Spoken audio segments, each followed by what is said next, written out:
All right, my boy, my guy, King Sounds drops King Talk, the deluxe edition, on all digital platforms, right here on YouTube, Spotify, and also on Apple Music. The link's in the description. Go ahead and check it out. All right, Netflix removed the Chappelle show at the request of Dave Chappelle. Let's talk about it. Hit that subscribe button, bell icon button, share the video. Appreciate the love, support. Trying to fix the hat. Check out our music entertainment playlist, by the way. But yeah, basically, they removed the Chappelle show at Dave's request, and Dave basically said he never got paid for the show. He signed his legal rights away for the show, so the show can stream it wherever they want to stream, stream it. So if they wanted to stream it on Netflix, they had the right to do it without Dave's consent. They want to stream it on Hulu, they could do it without Dave's consent. And he said, I know that's my fault, for signing the contract. He said he never got paid for the Chappelle show. That's crazy. I thought he was getting wealthy off of that, boy. You feel me? Not rich, but wealthy. But he says, even though I signed the contract, it doesn't make it right for them to be, to use my likeness without my permission. And you already know those white collars don't care about none of that. So basically, Dave Chappelle said he was irate. He was furious that they put the Chappelle show on Netflix. And basically, he called Netflix up and they agreed with him. They took the show down. All right. And I don't really think it's so much that he was, he was portraying, a stereotypical, like stereotypes of whites and blacks and maybe some other people. I think it's simply that, hey, I didn't get paid for it. Hey, I don't have my likeness is, I can't use my likeness.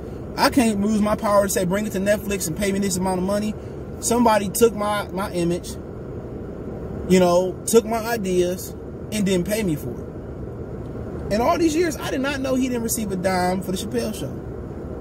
You look at Nick Cannon, and maybe a little bit ahead of the curve than Dave Chappelle was at that time.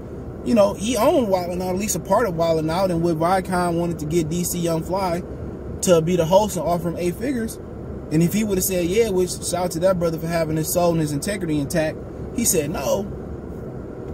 Now they can't use it, but he gonna try to take them to court to get Wild 'N Out back. But my whole thing is, I didn't even know Dave Chappelle didn't know that. But you gotta understand, a lot of people don't understand how the business world works. Me and you might sit here and be like, well, I'll get a lawyer to sign the contract. But they're like, well, lawyers get all sticky. The show won't be here if you don't sign it now. And a lot of people, forget about TLC was out here and they was broke.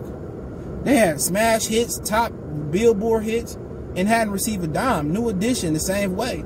What happened with Ray Charles and James Brown and Sam Cooke, who basically owned their masters, who had ownerships to the New Edition days?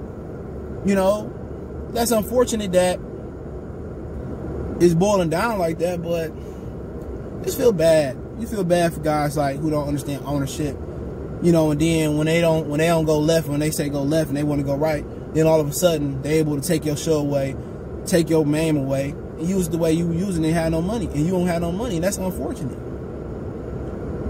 And I just didn't. I'm glad they took it down. I'm glad. And I thought he was just doing it to be a spoiled brat. I thought he was basically doing it to say that's the old me. I'm new. I don't do that ignorant bull jive no more. This, that, and the third. No, he was saying that because they ain't get that brother a dime. He don't have no control. How does he call it the Dave Chappelle show when I don't have no control over the Chappelle show? Sheesh. And this should be a learning experience. Obviously, a lot of these artists didn't learn from New Edition. And maybe some of these kids that's rapping and singing whatever they're doing now didn't know nothing about New Edition. Didn't know that at one point they were proud and prominent black artists like Sam Cooke, James Brown, Ray Charles, and etc., who basically, had ownership of their material and were smart businessmen. A lot of them dudes may not wasn't the smartest bub in the light pack, but they knew business. And unfortunately, from then to New Edition, TLC, and you can keep going on and on out of the artists and record in the groups that's been messed out of money. We still got a guy like Dave Chappelle, who I'm pretty sure knows all those groups and knows most of those stories that I spoke of, still getting finessed out of money and getting finessed out of his brand. And what's so dangerous for those people that finessed him and the company has finessed him out of his brand is that now I don't need Comedy Central. I don't need Netflix. I don't need TBS, whatever. I don't need TNT. I can go right to YouTube and create my own stuff and upload it on social media, and I could be the man. So it's a beautiful thing. But hey, let me know what you guys think. Don't forget me on Facebook, Instagram, Twitter. You can reach out with a business question, inquiry, response, video request. All my social media links in the description. If you want to holler at me, Twitter, Facebook, Instagram in that order. We got a Facebook group. Want to make a donation? Cash App CJ Good 313. PayPal link in the description. Cash App there as well too. Best way to donate is hit that subscribe button, bell icon button. We go.